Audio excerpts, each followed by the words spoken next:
रानो जी सांप पटारो भेजियो, नाग गले में फेरियो, नाग गले में फेरियो, मारे महला मां होयो उजियार, राठौरा री देवरी ब्याई सिसोदिया नाल, मारी एक न मनी बात, मारी एक न मनी बात। टिपिकल गुजरी है बिल्कुल।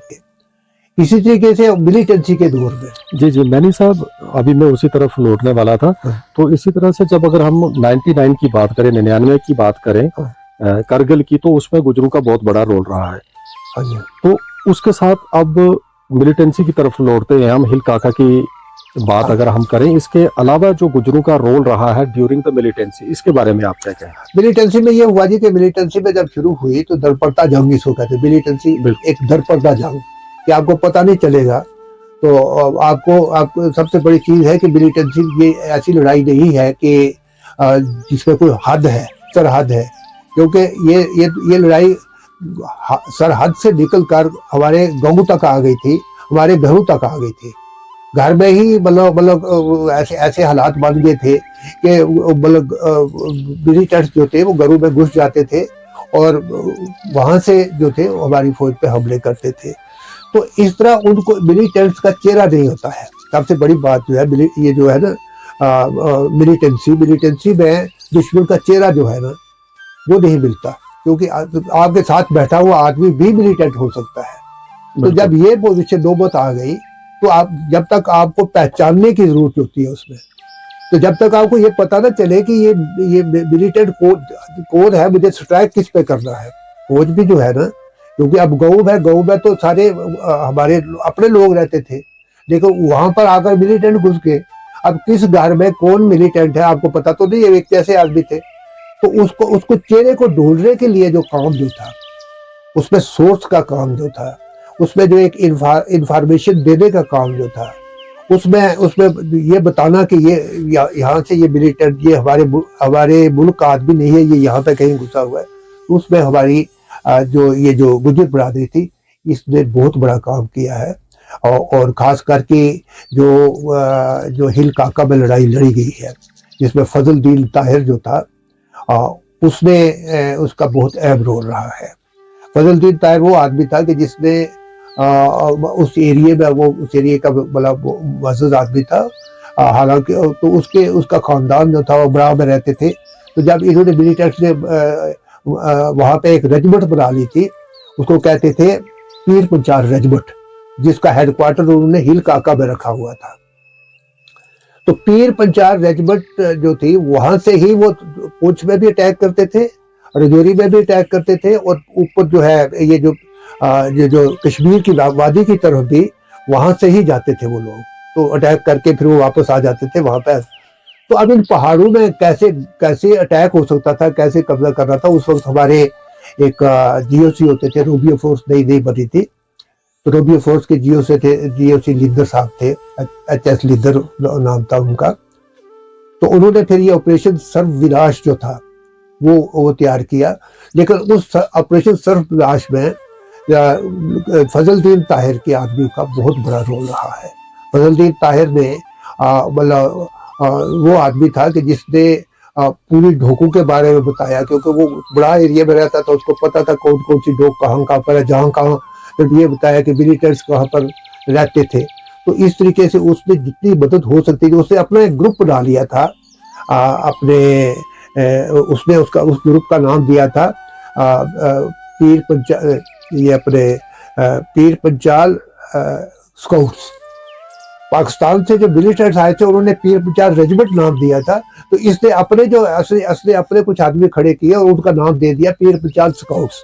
तो पीर पंचाल स्काउट्स का काम ये था कि ये अपनी फौज की जो थी मदद करते थे। ये तो उनको आगे बढ़ने में, उनको आगे, क्योंकि ये फैमिलियर थे अपने इलाके से, अपनी जमीन से, अपने लोगों से, अपने लोगों के मिजाज से, तो वो उनके साथ में उनको फौज को आगे ले जाने में तो इन्होंने बड़ी मदद की, जिसकी वजह से ऑपरेशन जो था, ऑपरेशन सर्व विनाश जो था, वो कामयाब हुआ।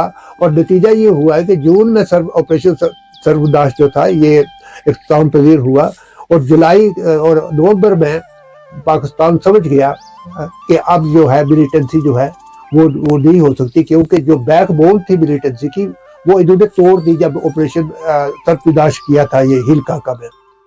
तो फिर अब उसके बाद पाकिस्तान ने 26 नवंबर को यूनिलेटरली ऐलान किया कि मैं जंगबंदी करता हूँ।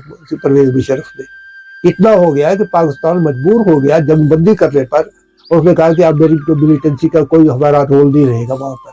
तो अल्टीमेटली उसके बाद फिर इनकी वाजपेयी की और मुशर्रफ की बातचीत हुई और वो जो था उसने कहा जी कि मैं अपनी जमीन को मिलिटेंसी के लिए इस्तेमाल नहीं होने दूंगा।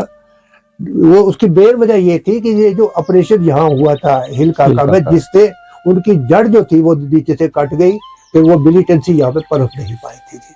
तो इसमें मतलब फजलुद्दीन ताहिर जो था उनका और उसके साथियों का, इसी तरह मतलब यहाँ पे फजलुद्दीन ताहिर था, पुंछ में भी थे। पुंछ में एक तितरू था गुलाम मोहम्मद तितरू, मंडी से ताल्लुक था उनका ताल्लुक जो था, उनका ताल्लुक था ये अपने गाली साहब के ऊपर गुतरिया से, गुतरिया में रहते थे वो।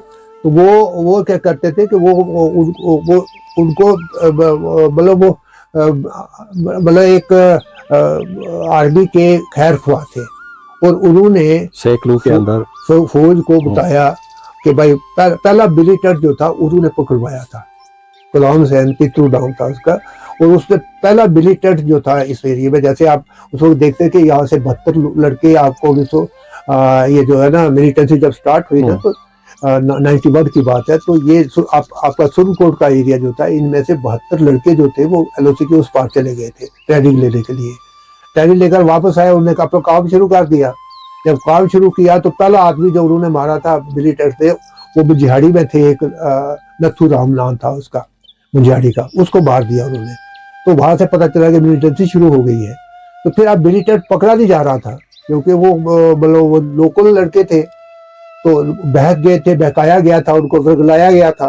तो वर्गलाने की वजह से फिर वो पकड़े नहीं जा रहे थे। तो फिर गुलाम मोहम्मद तितरू जो था, गुलाम हुसैन तितरू नाम था उसका, उसे पहला मिलिटेंट गाली साहब के करीब एक वो सुरनकोट से पूछ जा रहा था। तो जब 2 मिलिटेंट जा रहे थे तो जब वो छापा मरवाया उसने तो एक मिलिटेंट पकड़ा गया। उससे पता चला कि यहाँ पे कितने लोग, कितने मिलिटेंट्स आए हुए हैं, उसने फिर बताया। फिर उसके बाद ऑपरेशन शुरू हुआ यहाँ पे मिलिटेंसी। और उसके बाद काफी सारे मिलिटेंट जो हैं वो साइकिल के अंदर, वो भी तितरू की वजह से वो मारे गए। और पुंछ में सबसे ज्यादा और मारे भी गए। और इलाका सुरनकोट में 72 में से तकरीबन फिर यहाँ के लोग जो थे, सुरनकोट के लोग, इलाका सुरनकोट के लोग, वो गुजर ही नहीं थे बल्कि पहाड़ी भी थे। और वो जो है इस तरह ये यहाँ के सैयद थे, ये जो सदई है, सदई के सैयद थे। ताज शहनशाह जो था उसमें मेन रोल ताज शहनशाह का रहा है। वो बड़ा वतन परस्त था, वो एडवोकेट था, पुंछ में वफात पा चुके हैं हाल ही में, हिंदुस्तान का वफादार था। उसने क्या किया कि उसने एक चीज सोची, उसने सोचा कि ये जो 72 लड़के ट्रेनिंग करके आ गए हैं, अब इनको अगर छोड़ दिया गया तो ये तो घरों के हैं, हमारे घरों में से ही गए हुए हैं ये, तो ये जब ये अटैक करेंगे तो हमारे घरों पे तो वापस अटैक आएगा, फौज करेगी अटैक, तो हम सब मर जाएंगे। उसने लोगों को कहा कि आप सब मर जाओगे, आप एक बात करो कि आप ये जो मिलिटेंट्स है इनको सरेंडर कराओ। तो उनने ताज शहनशाह की कोशिश के बायस 72 लड़के जो ट्रेनिंग करके आए थे, जो हथियार लेकर आए थे, जो उन्होंने मिलिटेंसी शुरू कर दी थी, नथू राम को मार दिया था उन्होंने मैडर में। जब वो पकड़ा गया उसे बता दिया, तो उसे ये भी बता दिया किस घर से कौन मिलिटेंट है। तो उसमें ये हुआ कि वो ताज शहनशाह ने उनके घर वालों पर परवेज किया, उस लिस्ट ले ली, तो उनकी मिन्नतें की और कहा अपने बच्चों को बुलाओ और सरेंडर कराओ। तो उसमें से आधे से ज्यादा 60-70 सरेंडर कर दिए, कुछ जो बाकी थे वो पाकिस्तान चले गए थे, LOC से पार चले गए थे। लेकिन मेजॉरिटी जो थी उसको बगैर लड़े वो सरेंडर कर दिया था उन्होंने। उसमें ताज शहनशाह जो है सुबई के जो थे, उनका बहुत अहम रोल रहा है। जी, पहाड़ी कम्युनिटी से वो ताल्लुक रखते थे, वो पहाड़ी कम्युनिटी से ताल्लुक रखते थे, तो उन्होंने सरेंडर कराया था मिलिटेंट्स को। मैंने सब ये तो बात हुई मिलिटेंसी में जो रोल रहा है, चाहे पहाड़ियों का हो या गुजर का हो, बहुत पॉजिटिव मुस्बत जो है वो मुस्बत रोल रहा है। यहाँ की जितने भी कौमें थी उन्होंने अपनी तरफ से कुछ नहीं किया, उनको वर्गलाया गया, कुछ लड़कों को वर्गलाया गया था। तो उसकी वजह से मतलब हालांकि यहाँ के लोग जो हैं वो मुहब्बे वतन हैं, उन्होंने हमेशा मुल्क का साथ दिया है, वो मुल्क के साथ रहे हैं, चाहे वो कोई भी कम्युनिटी हो, चाहे वो गुज्जर हो, चाहे वो पहाड़ी हो, चाहे वो कश्मीरी हो यहाँ के। तो उन्होंने कभी हालात को खराब होने नहीं दिया है। लेकिन लेकिन हालात ऐसे बन गए, एलओसी के पार से ऐसे हालात बन गए कि लोगों की इन्वॉल्वमेंट हो गई किसी न किसी वजह से। मैंने सब अब लौटते हैं हम गुज्जर बकरवाल के रहन सहन की बात करते हैं, हाँ और जिस तरह से वो अपने भेड़ बकरियों के साथ डोकू में जाते हैं, जी बहुत मुश्किल सा सफर उनका जी रहता जी। है। आपने बड़ी नजदीक से उनको देखा है, उस हाँ पर जी बहुत कुछ लिखा है, तो हाँ इसके जी। बारे में जरा कहें। तो ये जो है ये कबाइल जिंदगी है। इसको इसको जिस तरह पुराने जमाने में आर्यन कबाइल होते थे ना, आ, ठोस ठोस जत्थेबंदी जिसको हम्म, कहते हैं, ठोस जत्थेबंदी में चलते हैं। कलेन डेरे कहते हैं जिनको, जी डेरे की शक्ल में, कि वो लोग डेरा पूरा चलता है। उसके साथ उनके उनका घोड़े होते हैं, बकरियां होती उनकी हैं। बकरियां होती हैं, उनके टेंट्स होते हैं, उनके कैंप लगते हैं। फिर तो फिर एक जगह कैंप लगता है, वहां पे कुछ देर वो बकरियां उनकी रहती हैं। उसके बाद फिर वो कुछ लोग आगे चले जाते हैं, आगे दूसरी दूसरी जगह पड़ाव पे वो अपनी जगह तैयार कर लेते हैं। तब तक पीछे से वो बकरियां लेकर आते हैं, फिर वो ऊपर जो पहाड़ों पे चले जाते हैं। तो पहाड़ों पे जो होती है, पहाड़ों पे हमारे पीर पंजाल का जो रीजन है ना, वहाँ वहाँ एडमिनिस्ट्रेशन नहीं है। वहाँ लॉ एंड ऑर्डर की एजेंसी जाती है, रुक जाती है। यही लोग जो है वो हमारे मुहाफ़िज़ भी होते हैं वहाँ पे, और वहाँ रहने वाले जो होते हैं ना, यही बकरवाल लोग जो पहाड़ों पे घूमते हैं। और गुज्जर लोग जो है अपने माल मवेशी लेकर जाते हैं, रेवड़ जाते हैं। तो इसकी वजह से ये एरिया जो है ये वहाँ पे ये जाते हैं। जी जी। तो बहुत सारी मुश्किलातों का जाहिर सी बात है, इनको सामना करना पड़ता है। जी जी। और जहाँ तक मेरी सब इनकी तरक्की के सफर का सवाल है, तो इसके बारे में आप क्या कहना चाहेंगे? देखिए, मैं आपको ये बताऊं कि गुज्जर लोग जो थे ना, उन्होंने 47 से पहले से लेकर ही, खासकर 47 से पहले जब यहाँ पर महाराजाओं की हुकूमत होती थी, तो इन लोगों ने सफ़र किया है। पिछड़ापन रहा है इनमें। उसकी वजह ये थी कि इनमें तालीम नहीं थी। ये पहाड़ों में रहते थे, दूर दराज रहते थे, तो उस वक्त कोई स्कूल होते नहीं थे, तो बच्चे इनके पढ़ते नहीं थे। तो फिर इस तरह दूसरी ये थी कि शाहूकारी निज़ाम था, जागीरदारी निज़ाम था, तो ये उसके तले दबे हुए थे। तो उनको इनको लोगों को इन लोगों में तरक्की का कोई रुझान ही नहीं था। तो उसके बाद जब 47 के बाद हुकूमत नई शुरू हुई, तो उसके बाद फिर कोशिशें होने लगी कि इनमें जागृति आने लगी आस्ता आस्ता। फिर यहाँ पे एक तो कश्मीर में यही दरबार लाल शरीफ के भी निज़ामुद्दीन लारवी होते थे। वो उस वक्त एमएलए बने जो 52 में। उन्होंने गुजरों को जो है, तो गुजरों की तरक्की और गुजरों के आगे बढ़ने के बारे में असेंबली में बात करनी शुरू की। यहाँ लसाने में चौधरी गुलाम हुसैन लसानवी होते थे, वो 1955 तक वो वहाँ से यहाँ से 1947 में पाकिस्तान चले गए थे। उसके बाद असलम साहब का दौर रहा। 1955 में वो वापस आए। असलम साहब तो 72 में आए। 1955 में जब वो वापस आए, तो 1956 में उनको एमएलसी बना दिया गया था। इस तरह गुजरों की एक आवाज़ जो थी, एक पुंछ में और एक कश्मीर में। कश्मीर के जो थे मियां निज़ामुद्दीन लारवी, वो एमएलए थे उस दौर में। तो इन्होंने गुजरों को संभालने की कोशिश की, गुजरों की गुर्बत के बारे में आवाज़ उठानी शुरू की, उनके लिए मुराद हासिल करने की कोशिश की। तो ये दौर चलता है 1972-73 तक। फिर उसके बाद ये जो है 1975 की बात है कि इन्होंने कश्मीर पुंछ में चौधरी वजीर मोहम्मद हकला होते थे, एक गुज्जर थे, बड़े मोतबर शख्सियत थे। तो उन्होंने दिल्ली में जो थे ना, राजस्थान में और इसमें हरियाणा में और यूपी में, उस वक्त गुज्जर जो थे वो अपनी कॉन्फ्रेंसें किया करते थे, महासभा उनको कहते थे। तो इन्होंने जाकर उन महासभाओं में शिरकत करनी शुरू कर दी। इसी तरह यहाँ से और भी कुछ लोग जाते थे जो उस गुज्जर महासभा में शिरकत करते थे।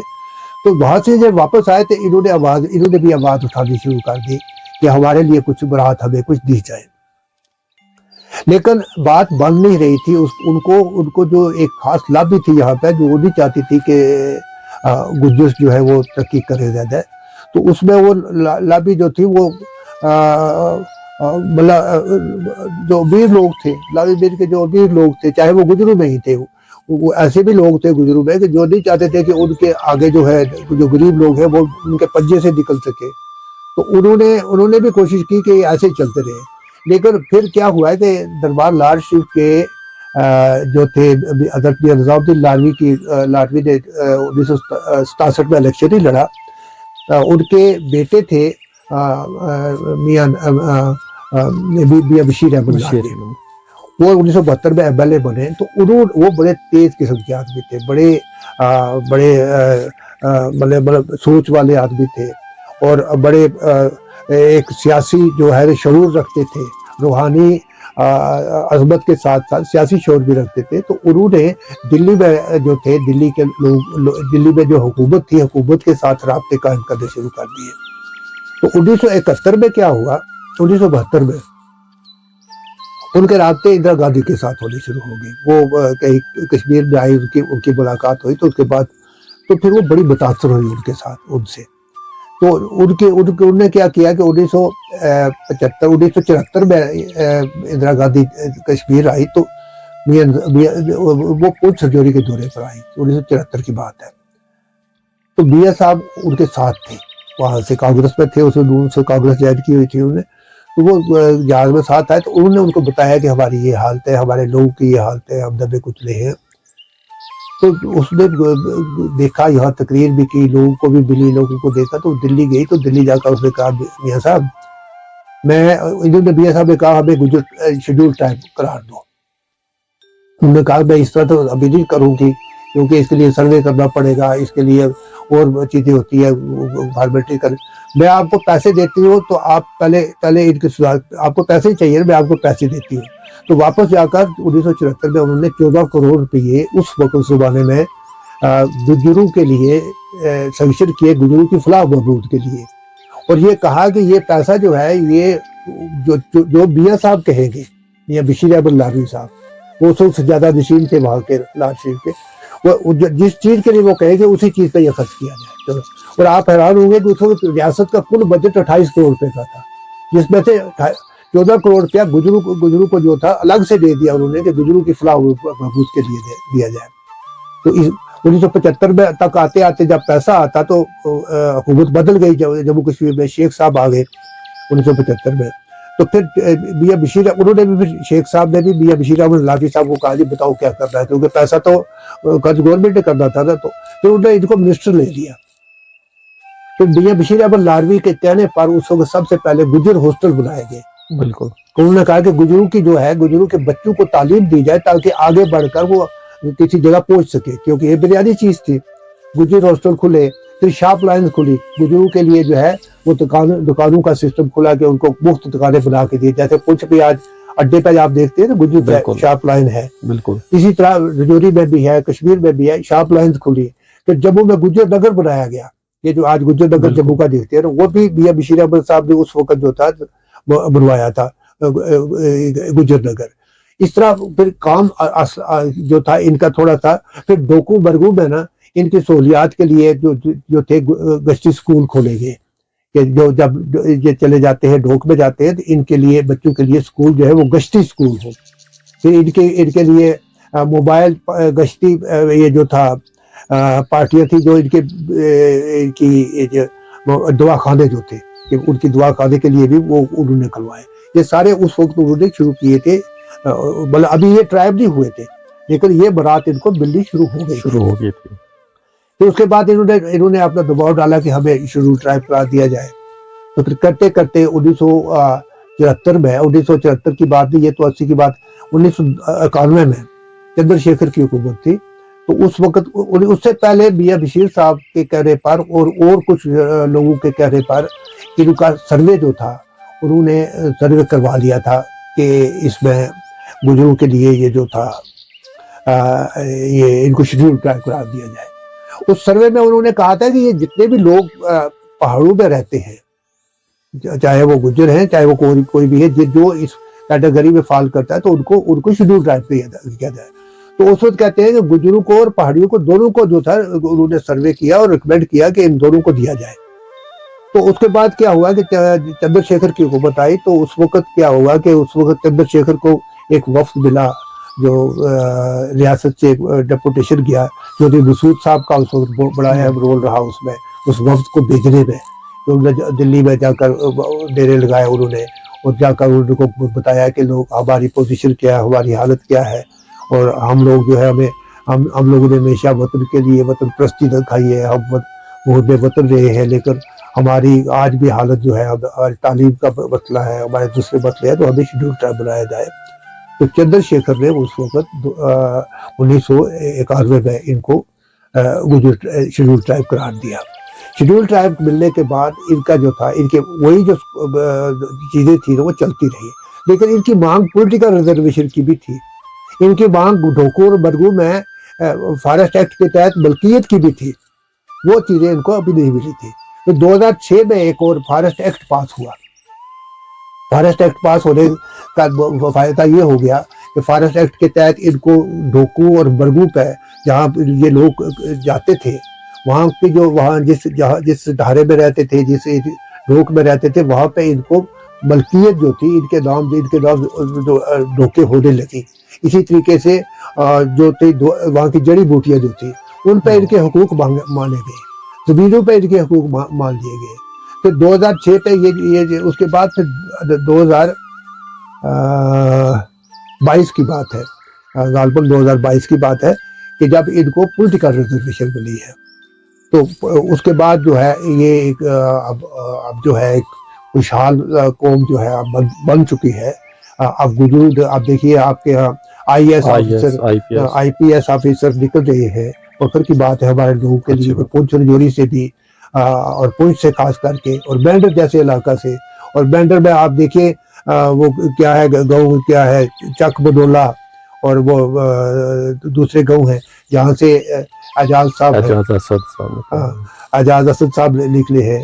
इस तरह और जो है एक लड़की ने IAS की है वहां से, मैंडर से, एक बहन और भाई दोनों ने IAS कर ली है। तो इस तरह लोग IPS कर रहे हैं, लोग KS में पेशवार लोग जो है वो आगे हैं। मुलाजमत में हर जगह जो है वो जिसको अपनी नुमाइंदगी जो है अपने हिसाब से नुमाइंदगी मिल गई है रिजर्वेशन के हिसाब से। तो अब जो है, अब इसके बाद अब जो लास्ट स्टेज है, अब वो पॉलिटिकल रिजर्वेशन जो है वो इनको मिलने जा रही है। जी। तो खुशी की बात मैं आपको ये बताऊं कि गुजरों के साथ दूसरी कम्युनिटी थी जो पहाड़ी लोग थे, उनको भी आज से चंद दिन पहले जो है गवर्नमेंट हुकूमत ने कल ही हुकूमत ने लोकसभा में प्रस्ताव पास कर दिया है, और आज राज्यसभा रिजर्वेशन मिल गई है। क्योंकि वो एक ही इलाके में रहते थे, एक ही उनके घर साथ साथ थे, उनके पानी साथ साथ थे, उनका खान पान मिलता था, उनके वही मवेशी वो भी पालते थे, वही जमीन वो भी जोतते थे, और वो एक वो पीछे रह गए थे। क्योंकि उनमें ये था कि ये देखो जी हमारे साथ वाले जो है उनको मिल गया, हमें नहीं मिला। और हुकूमत ने उनकी जो है इस डिमांड को मान लिया, और हम अपनी इस हुकूमत को मुबारकबाद देते हैं कि गुजरों को भी उन्होंने उनका हिस्सा दे दिया, पहाड़ियों को भी उनका हिस्सा दे दिया।